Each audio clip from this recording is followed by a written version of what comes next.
This program is brought to you by the partners of A Rood Awakening International. Help others find truth. Support A Rood Awakening International today. The pen is indeed mightier than the sword, especially when it comes to the fascinating history of the Hebrew Gospels.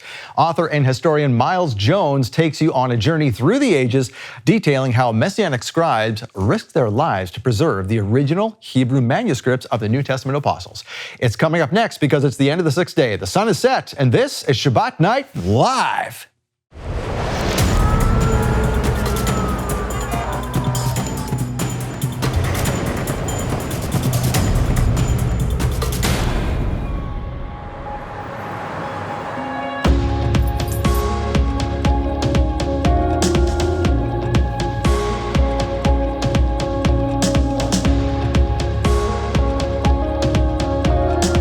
As they take this message out into the world.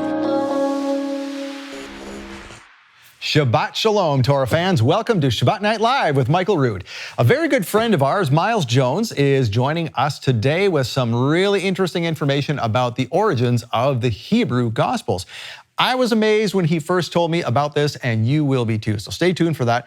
But first, we are on the fourth and final Shabbat of the month of Mar Heshvan on the astronomically and agriculturally corrected biblical Hebrew calendar. There you see it on your screen there. And let's talk more about what is going on this month with our partner services and ministry development guru, David Robinson. Welcome. Welcome. Good to be here. Well, so the Hebrew Gospels, this is something we've talked about for a while now. This is the concept, or the reality really, that the Gospels were not originally written in Greek, right. But they were in Hebrew. And now Miles Jones is bringing this incredible information that some of the manuscripts were actually, get this, they were brought out from India. Mm-hmm. They were found in India that some of the apostles had brought over there. It's not some legend. He's actually able to authenticate this and find out for real that yes, the Hebrew Gospels have always been Hebrew. And they've always been, like we were talking about before we got on, is people would put their lives on the line to hide these and to pass them off in the night or so forth just to preserve them. Yeah, it's almost like a secret society on the good side of things. On the good side of things, exactly. But yeah, they've preserved this over the years, and now he's finding these things from India, and he'll tell us tonight where he discovered these from.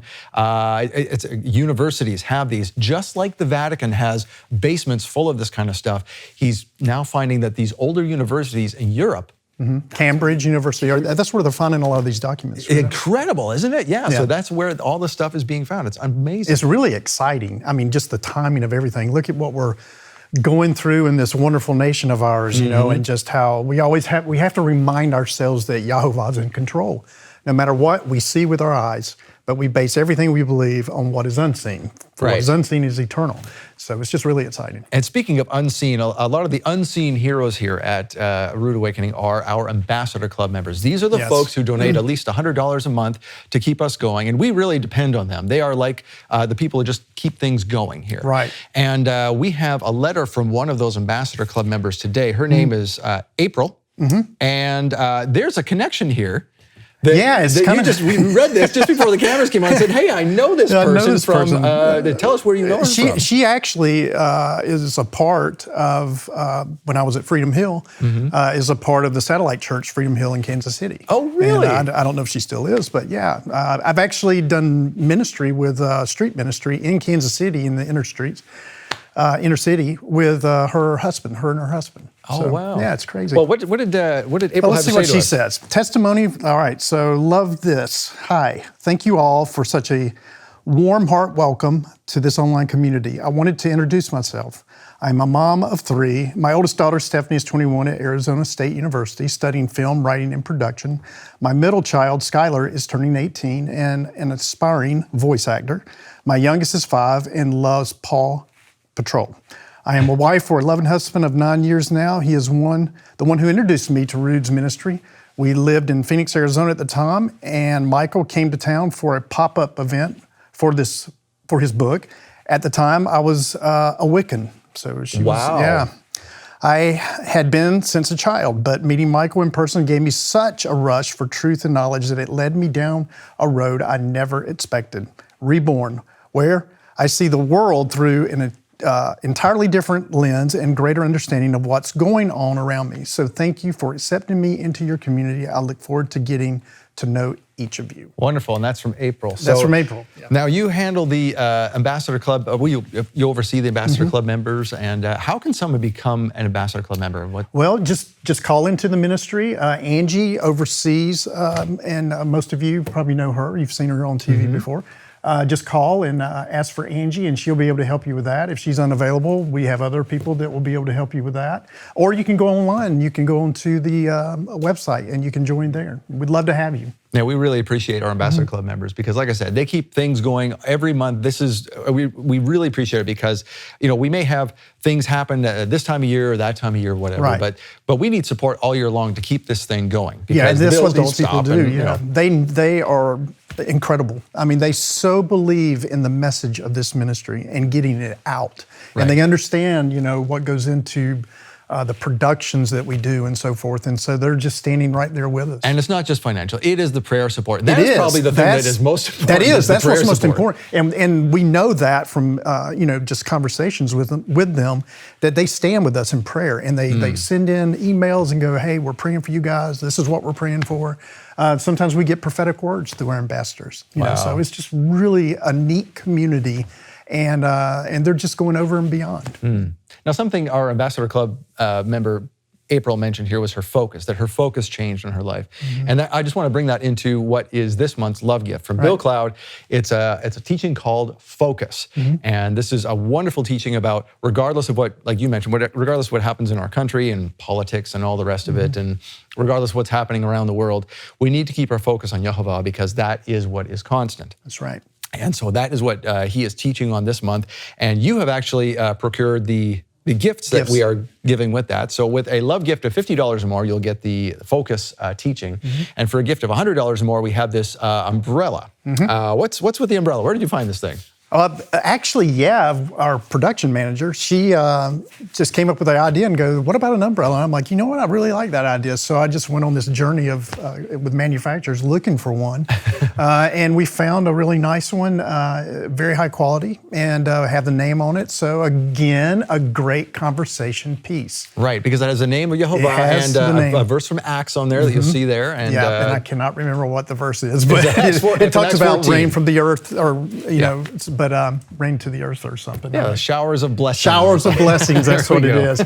So yes, but the name being on there, we have a lot of people write in all the time talking about the handbags we've had and so forth, that is caused and opened a conversation with people asking questions, and that's what this is all about. Now, speaking of asking questions, that brings me to the $300 level gift, which is a menorah, a beautiful, modern-looking, really, if I may say, cool menorah. Very cool, very industrial, contemporary. Yes, a very nice menorah. And that'd be great to have for Hanukkah because it's not a Hanukkah. That's right. It's a 7-branch menorah. Right, and so that's when people come over to your place and say, why do you have a 7-branch? Isn't it supposed to be 9 branches? Say, no, that's because it is supposed to be a 7-branch menorah. That's what the true menorah is. There is no 9-branch thing. That's all a legend. And it's all tradition. You can teach them the truth about that. Right. So that is our love gift for this month. And also, speaking of focus, Michael has written something he has in the newsletter about focusing on what he finds to be really important during his time of healing, during his stroke. We're still praying for Michael. I pray that you are as well. And you can find that in our November newsletter, You'll see this. This is what Michael relayed to Ted Clayton, our COO, and Ted wrote this on behalf of Michael. But this is what Michael wanted to convey to you about what he is going through right now and how he's being encouraged by your prayers and your support. So we just want to say thank you to you for that. Thanks for joining us today, David. Great to be here. All right, well, the pen is indeed mightier than the sword, especially when it comes to the fascinating history of the Hebrew Gospels. And author and historian Miles Jones takes you on a journey through the ages to examine that is, a secret society of Messianic scribes. Guardians of the Hebrew Gospels is next.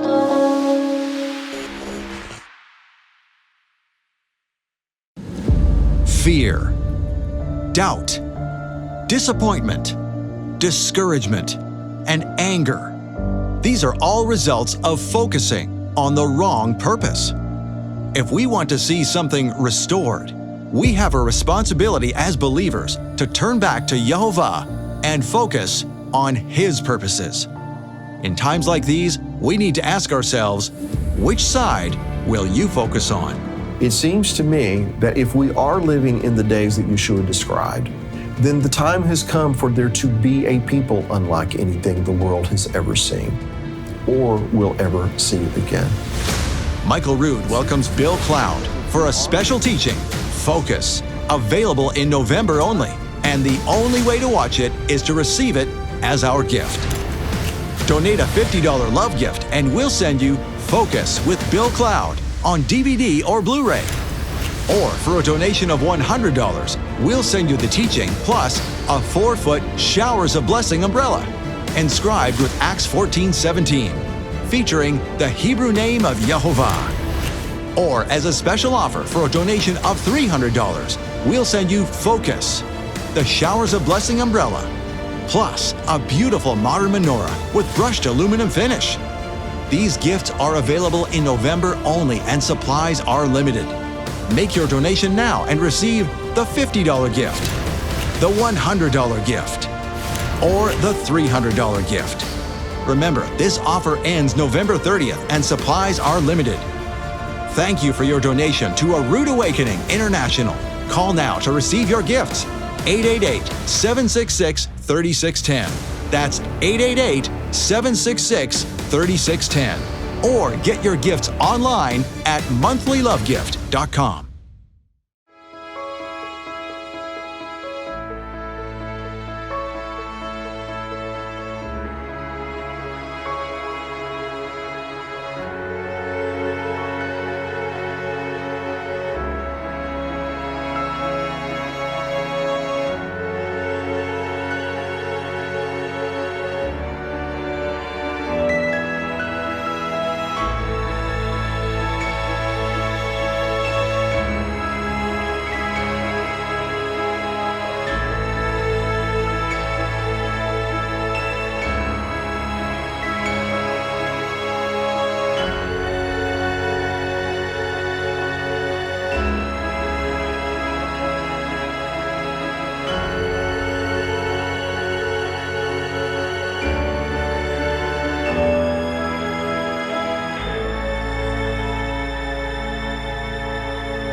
If you like what you see on Shabbat Night Live, you'll love the bonus episodes, now available only on the michaelrood.tv app. These bonus episodes dive deep to give you more serious study, cutting-edge content, and righteous raves you won't find anywhere else. It's Michael Rood Uncut. Sign up now to get the michaelrood.tv app free for 14 days. It's everything Michael Rood, plus all new bonus episodes you won't find anywhere else. Sign up to watch now at michaelrood.tv.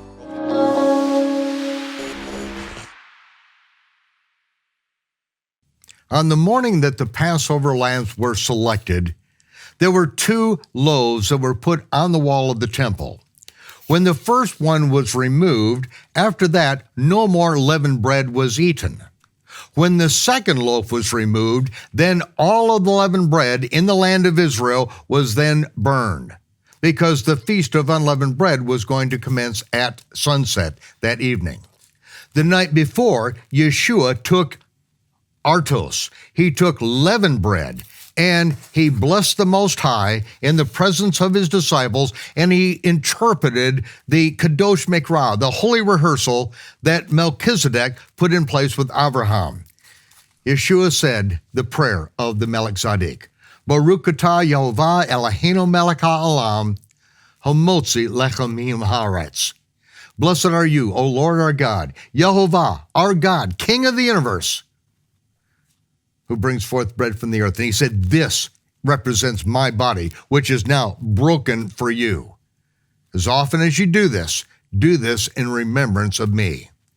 Then Yeshua took the cup, and he said, Baruch atah Yehovah Eloheinu melech ha'olam, Borei pri hagafen. Blessed are you, Yehovah, our God, the King of the universe, creator of the fruit of the vine. And then he said, you take my cup, divide it among yourselves. I will not drink a sip of the fruit of the vine till I drink it with you in my Father's kingdom. So as often as we do this now, we rehearse not only his death, but we rehearse that we will be at the marriage supper of the Lamb, and at the marriage supper of the Lamb, he will take his cup and say, L'chaim, to life everlasting.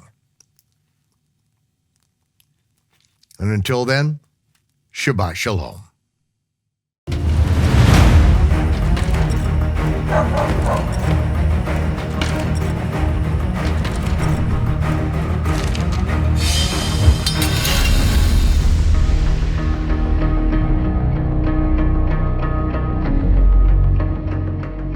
In the 1800s, the Apocrypha was taken out of your Bible. I still have one at home, not a Bible from the 1800s. I have a Bible called the Jerusalem Bible, but it still has the Apocrypha in it, but most Bibles do not. Now, in 1611, there was the first publication of the King James Version of the Bible. And most of us know that, well, that's when the first English Bible came about, or did it? And before then, well, how did it come to be in English? Do any of us really know for sure? I mean, we know that most of it came from Greek, or at least we assume so. We knew that the Old Testament was in Hebrew and the New Testament was in Greek. Was it really? Well, let's straighten this out with Hebrew linguist Dr. Miles Jones. Dr. Miles Jones, welcome to Shabbat Night Live. Glad to be here. Yes, sir. This is really exciting. It is exciting because you have a new discovery, which we're going to get into in a little bit, from a place that, not from the Middle East, not from even the Vatican, really. It's from a place that most people would not guess, but we're not going to give it away just yet. Okay. I was really surprised when, before the cameras came on, you told me where this manuscript came from. It's unbelievable. It is really exciting.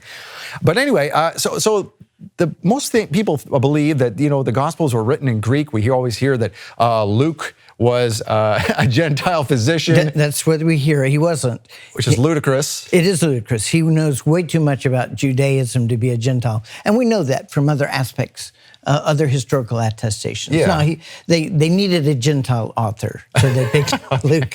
But no, he wasn't. He was not, Okay. He knew Hebrew, he knew Greek. He was very Hellenized, but he wasn't Greek. Now, you've come here before and told us about the Hebrew Gospels, which is a very exciting thing. We have the Survival of the Hebrew Gospels, a whole series available that folks can get on our website. You can see more details about that.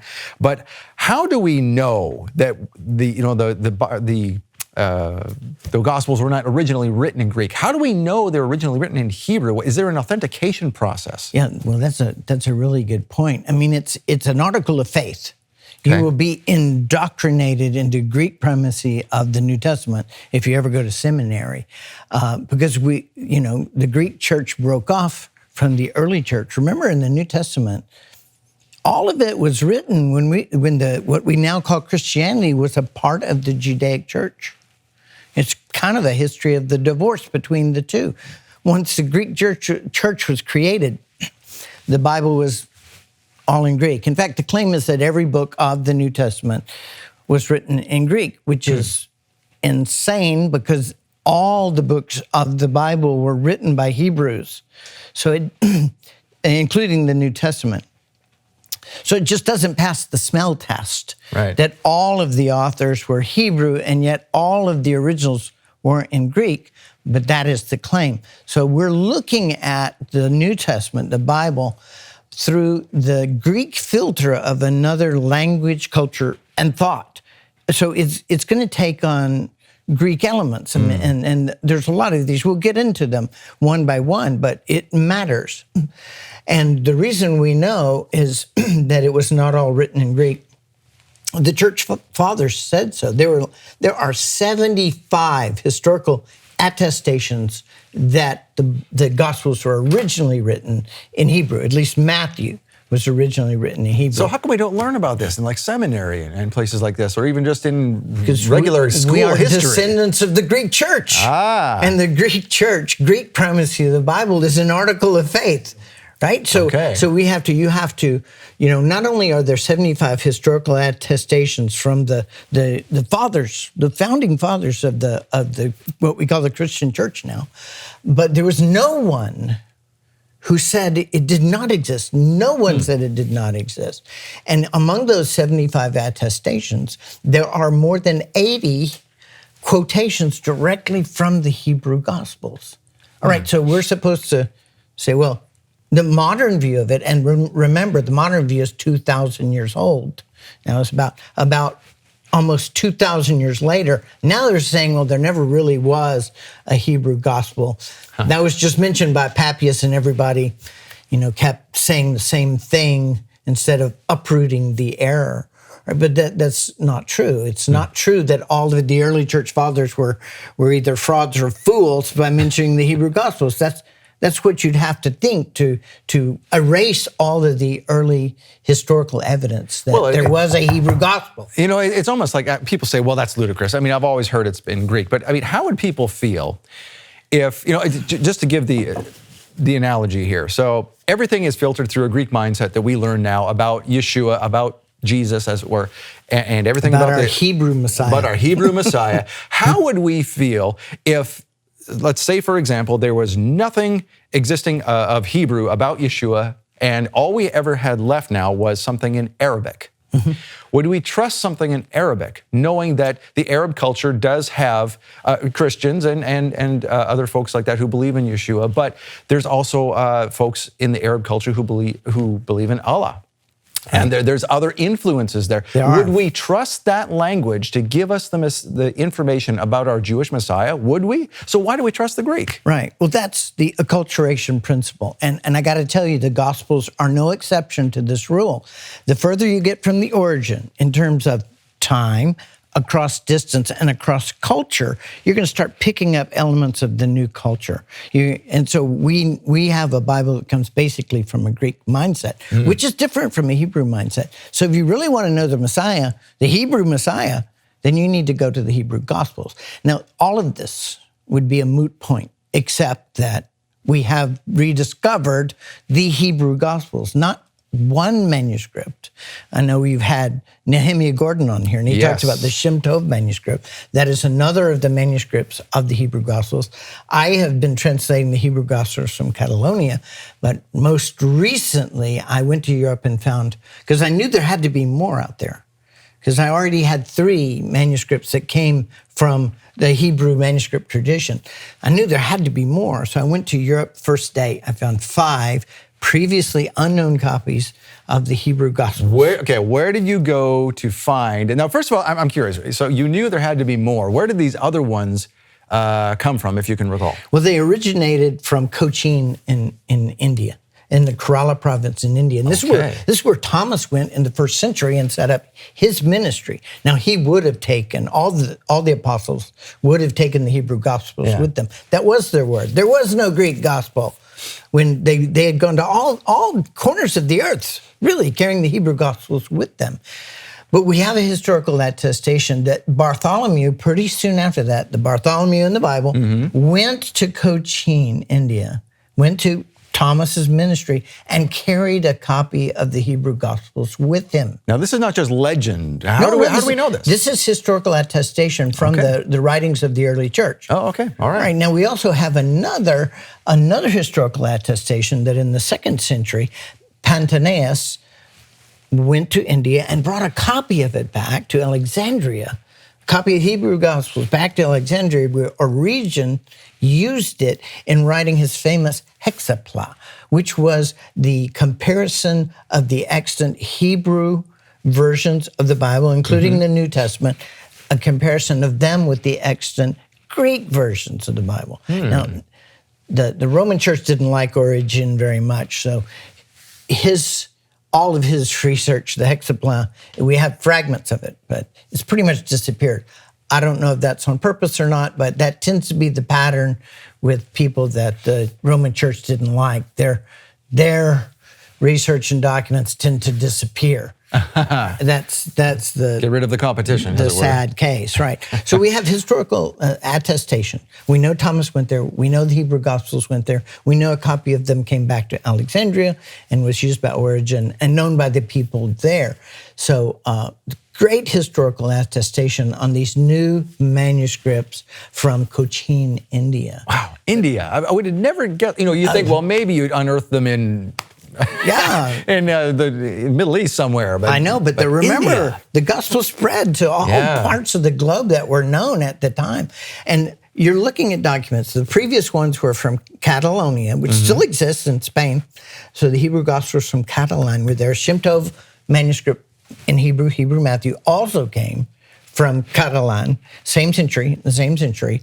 So we have shown those came from a common origin. There's too many similarities, a lot of differences, but too many similarities that are in no other version of the. This is not coincidence. No, it can't be. All right. So we know they existed. All right. But here you have the Cochine Gospels, and there are 5 manuscripts. Right. So these are separated by 2,000 years and 5,000 miles. There is no way that these are going to be a modern copy of each other. That's not a possibility. But we have authenticated them as coming from the same first century source. So why don't we take a look at that? Because I don't expect you to take my word for it. We need evidence. Although my word is good. Let's look at that. Let's look at the evidence. You've literally written the book on the subject. So, that's true. Yes. That's right. But let's look at the evidence of it. So, the most important question you might think is, what are these Hebrew Gospels? We now have the manuscripts. We have had the manuscripts. These are new manuscripts. Are they authentic? Right. How do we know? That's the most important question you can ask. Well, I think the thing to do is to ask yourself, what would be ideal? What would be the perfect scenario for finding? This is what I ask myself. How do you authenticate these things? Especially as coming from a first century source. We only have fragments from the second century. We don't start to have manuscripts until like the 3rd and 4th century. But this is what I came up with. You need a citation from a credible ancient source as to events, or maybe just a quotation, in the Hebrew Gospels is different from the Greek Gospels, right? Okay. Something different. Makes sense, yeah. All right. Now, you multiple citations that event from credible sources would be better.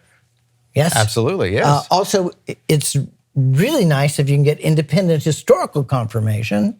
Like Josephus, who verifies things in the Bible. He is actually one of those in this case. But there are others. And of course, the final thing is that historical attestation of an event or a quotation needs to be in the Hebrew Gospels that we have today. And we do have manuscripts of the Hebrew Gospels. They are popping up like flowers in the spring. And a lot of this is because the Vatican let me have a manuscript of their Hebrew Gospels. And since then, the cat's out of the bag, right? And I really predicted this. As soon as the cat was out of the bag, a lot of these museums and libraries would stop sitting on these very important manuscripts because they're, I mentioned this to Dr. Delio Proverbio in the Vatican when I was there in December. And I said, well, they're considered heretical, And he said, well, yeah, they still are.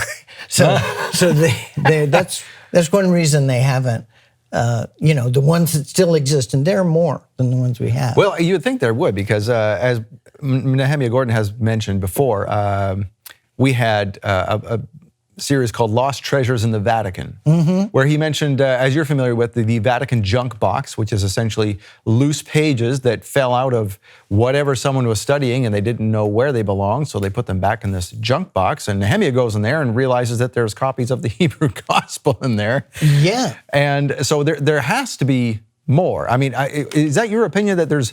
There are now, more. You went to Cambridge University. And I was talking to Delio Proverbio, right, okay. Dr. Proverbio, who is really one of the few people who have written about the Hebrew Gospels. And he agreed with me. There's more. And we looked at that manuscript. We got to look at that manuscript together that Nehemiah was talking about. And it's 4 pages.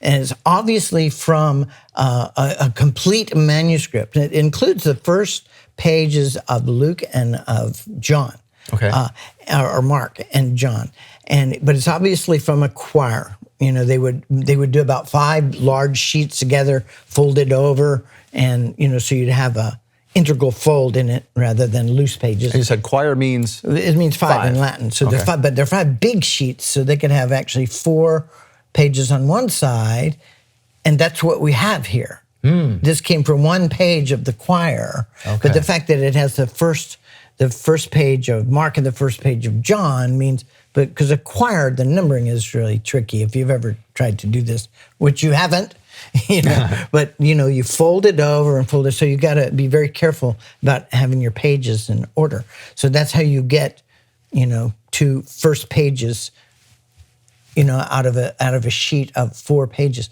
But it obviously came from a complete manuscript. And the importance of this manuscript, Vatican EBR 530, it's a new manuscript. We haven't seen it before, but it has the name of God with all the correct vowel pointings in it throughout. Wow. So this is not the only manuscript that has this. The Hazon manuscript of Revelation also has it.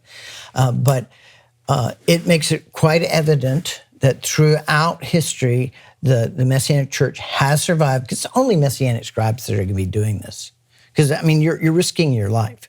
You could be burned at the stake for doing this. Right, people were crucified back in the day. They for doing were this. crucified. Having a Hebrew gospel is a death sentence. It's the most forbidden and targeted manuscript in the history of mankind. Wow. It is, and yet it has survived.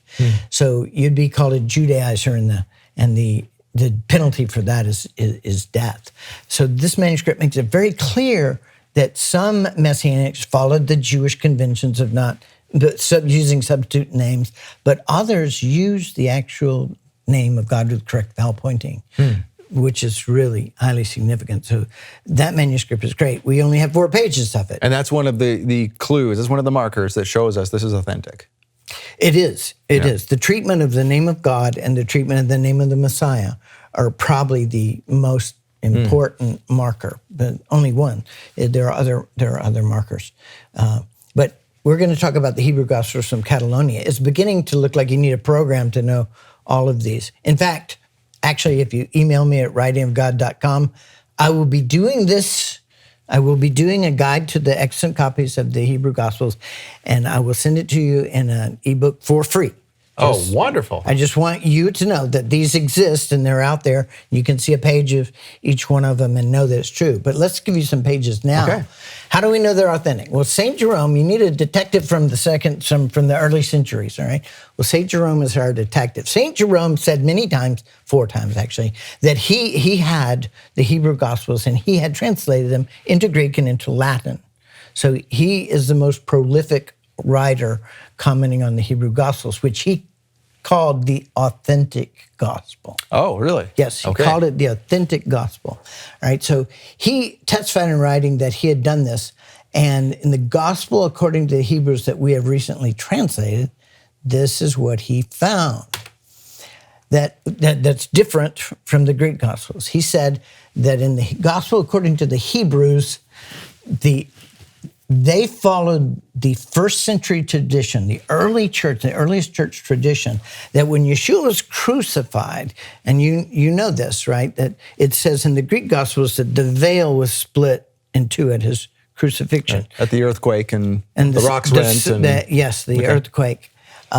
And this was highly significant to the Greek church because the meaning of this was that you no longer had to go through a Hebrew priest to have direct communion with Yehovah, right? So that was very important symbolism to them. But Jerome says in the Gospel according to the Hebrews, it says that it was the huge lintel stone above the Holy of Holies that cracked and fell. Now, keep in mind that if that huge lintel stone cracked and fell, what was hanging beneath it? Well, then the veil. I've often wondered how an earthquake could rip a veil. It didn't make any sense. It couldn't really. You could say it's supernatural, but this makes much more sense. The lintel cracked, the huge stone, and it dropped. The veil was hanging right underneath it. This was in the entryway, and split it in 2. So we're not talking about a contradiction, that of the scriptures, of the Greek scriptures. We're just talking about a different viewpoint. But this is mentioned in 3 times in Scripture, all right? There's a verse on it in Matthew 27:51, in Mark 15:38, and in Luke 23:47. It speaks in the Hebrew Gospels of the breaking of the lintel stones, the very stones of the temple were cracked, whereas in the Greek Gospel it speaks about the veil. So these were... Let's take a look. We talked about how that lintel would crack and the veil would be split. Let's look at Matthew 27:51. Now, here's the King James Version. Now, the King James Version is pretty much a straight these days. It's pretty much This is not the 1611 version. This is the new one. Okay. But it's pretty much a straight translation from the Latin Vulgate right now, which is a Catholic Bible.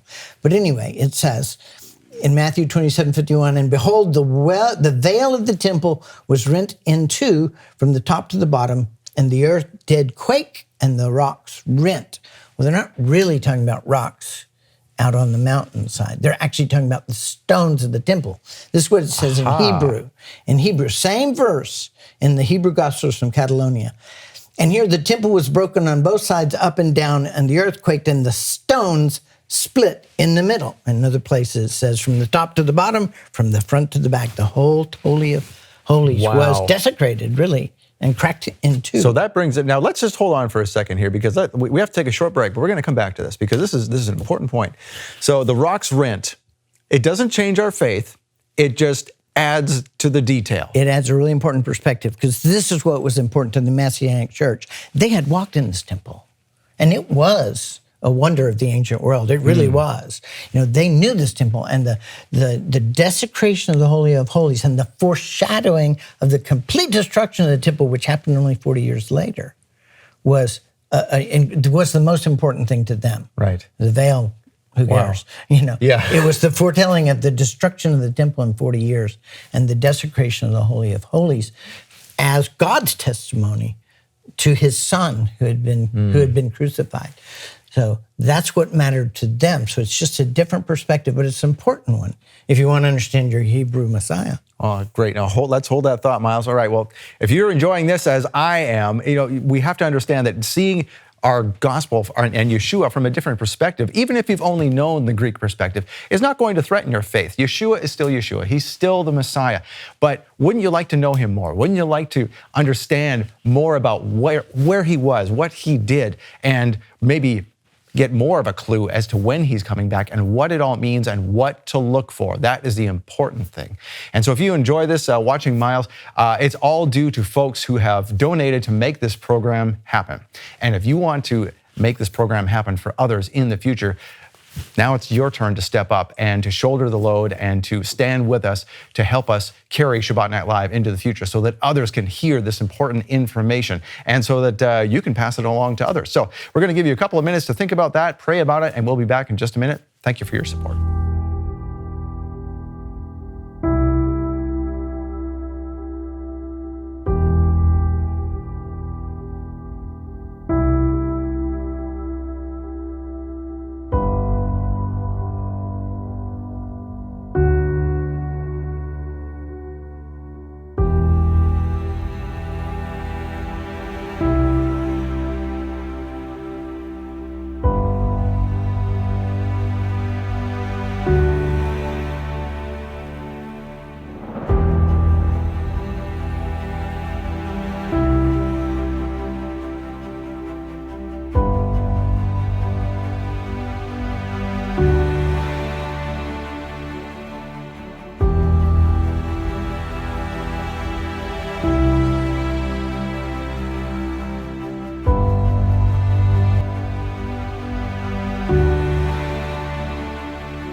And welcome back, and thank you for your support of Shabbat Night Live. Your support makes the information that we're talking about today happen. We're talking about the authentication of the Hebrew Gospels, and you might think Hebrew, Greek, French, English, Spanish, well, who cares? It's all the same Bible, right?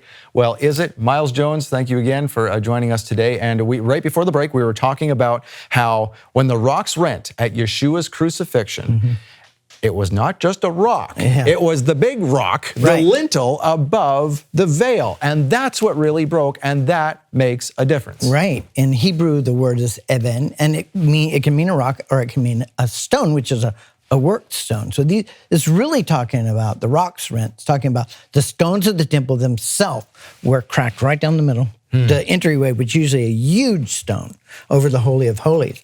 So we talked about it's mentioned in 3 verses in the Gospels, in Matthew, Mark, and Luke. Yes. And the first one was Matthew that we talked about, where it talks about in the Hebrew Gospels, and here the temple was broken on both sides, up and down, and the earth quaked and the stone split right in the middle, talking about the stones of the temple. The next verse is in Mark. And in the King James Version, I won't quote it to you in Greek because I don't think that would help any.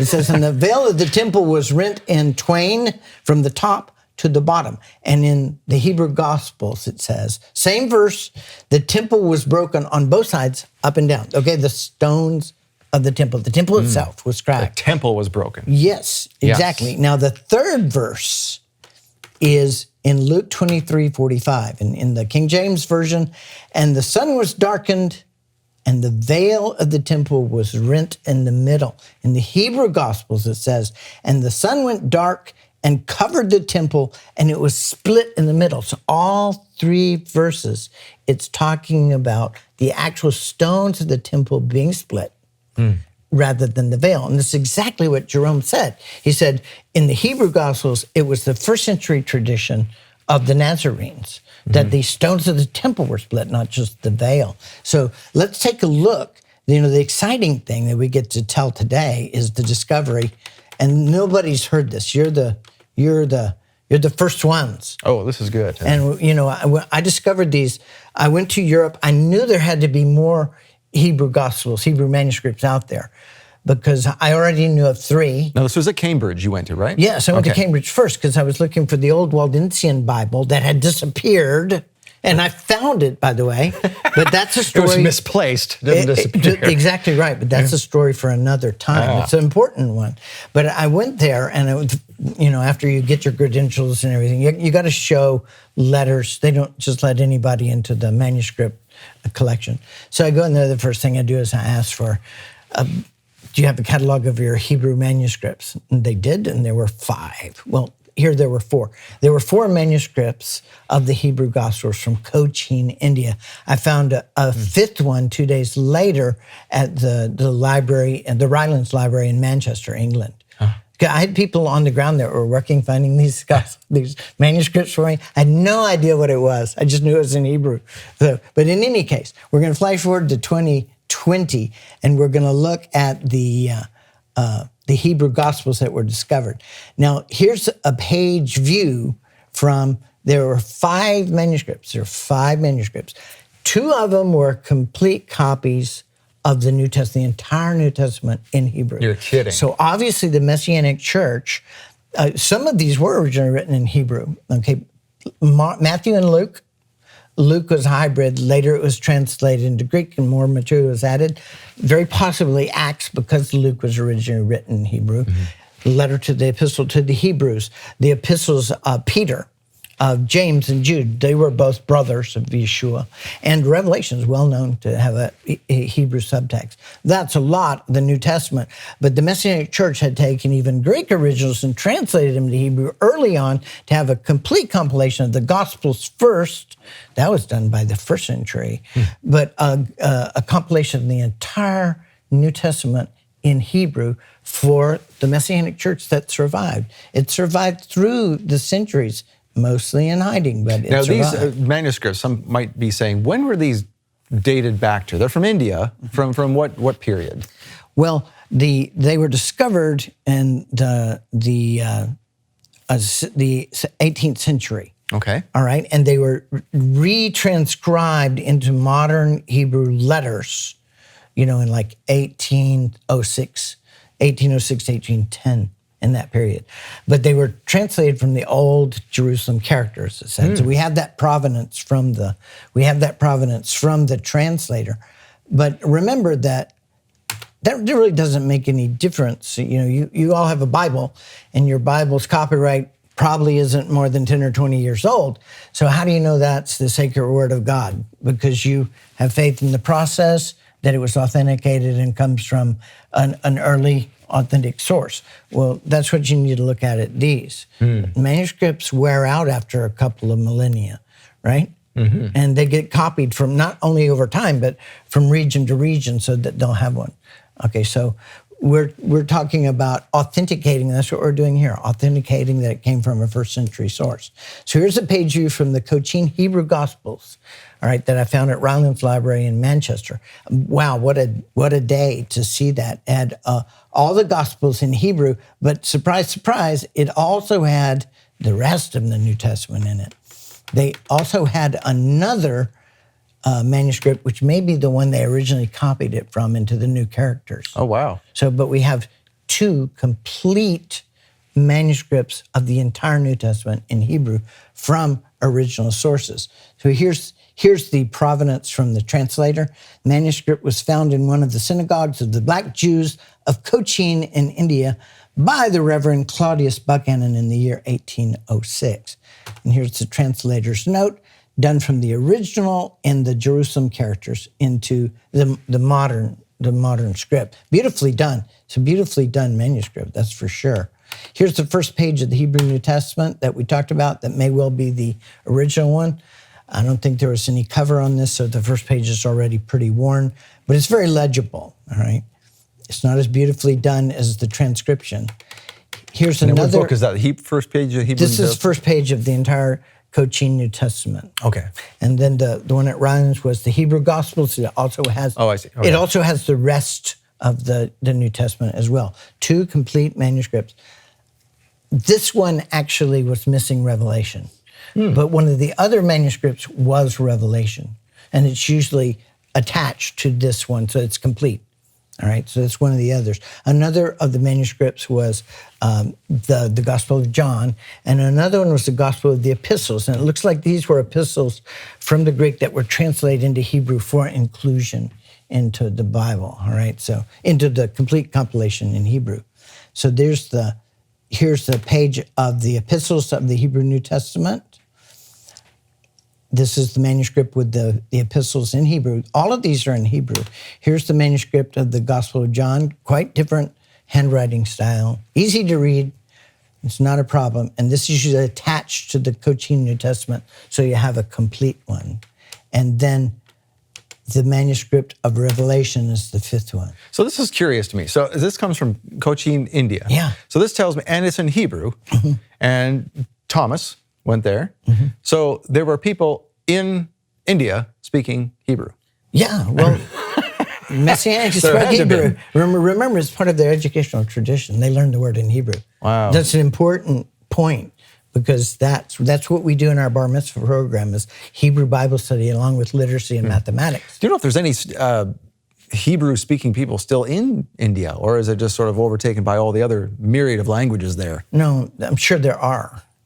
Just everywhere where there's a Messianic church or a Jewish presence there are people that have learned Hebrew in the synagogue. That's what kept the language alive for 2,000 years after Jerusalem had basically been shut down. This is interesting. This is the first complete copy of Revelation in Hebrew that's ever been found. The Sloan 279 manuscript, called the Hazon manuscript, is only the first 7 pages in Hebrew, but it's good because that manuscript also has the name of God with correct vowel pointing, the complete correct. But this is the first full copy of Revelation from an original source written in Hebrew. I think people need to understand that this is a rare thing. This is like finding an entire complete T-Rex. Complete. Usually you find a few bones of a T-Rex, but to find a complete dinosaur in place is a very, very rare thing. And the same thing for the Bible here, to find a complete copy of the Bible. I think the better way to put it, this is the most important biblical discovery since the Dead Sea Scrolls. Wow. Literally. I mean, we have multiple manuscripts of the Hebrew Gospels, including the entire New Testament now. You know, some of, And they've been stored nicely remember under a roof. all the historical attestations that existed? Yeah. It would all be a moot point if we didn't have these manuscripts, right? So now you can't ignore it. Well, you can, but we're going to change all that, right? Yes, right, Scott? indeed, We're yes. going to change that. Right, so the story of these Cochine Gospels, they were recovered in India. This is where Thomas went, and they were kept in the synagogue of the black Jews of Cochine. It's well known that the Messianic church carefully preserved and recopied their manuscripts of the Hebrew Gospels. This was what they did. Okay, according to Eusebius, the Gospel according to Matthew had been taken to India by the Apostle Bartholomew, probably Thomas as well. But it was written in Hebrew script and preserved there until the visit of Pantaleus. That was in 190 AD in the 2nd century. He brought a copy of the Hebrew Matthew with him on his return from India to Alexandria. Okay, so Eusebius was 4th century. Now this is early, reference to the survival of the Hebrew Gospels. So now we want to get back to the authentication of the Hebrew Gospels, because we authenticated the Hebrew Gospels from Catalonia. Let's use that same method, because we described the ideal method, yes. right? Now let's apply that to the Hebrew Gospels from Cochine. All right. Let's see if they See if it works. Yeah, All I mean, right. after all, there is not really any way that this could be a copy, because these two sets of manuscripts were separated by 2,000 years and 5,000 miles. And 5,000 miles, you can't fly there. There's no way. These people were walking. This happened. There's no way. There's no mathematical possibility. So no, that's right. That's right. No mathematical possibility. So we're looking at Matthew 27:51 in the Cochine Gospels, all right? And this is what it says. And suddenly the face of the entry to the temple was split in two from the beginning until the end, and the earth shook and the heavens were hidden. That's Matthew 27:51 in the Cochine Gospel. No veil. No veil. It's the splitting of the temple. Right. In fact, it specifies the entry Yes. of the Holy of Holies. And in the Hebrew Gospels of Catalonia, it says, and here the temple was broken on both sides, up and down, and the earth quaked, and the stone split in the middle. Those are perfectly consistent. Yeah, so you have both sides that says in the Hebrew Gospel of Catalonia, and then in the beginning and the end in the Cochine. Yeah. Essentially same Essentially thing. the same thing. Same verse, same thing, different from the Greek Gospels, right? All right, so let's look at Matthew 15:38 in the Cochine Gospels. This is, now you can see on the top, that's directly page view from the verse in the Cochine Hebrew Gospels, all right?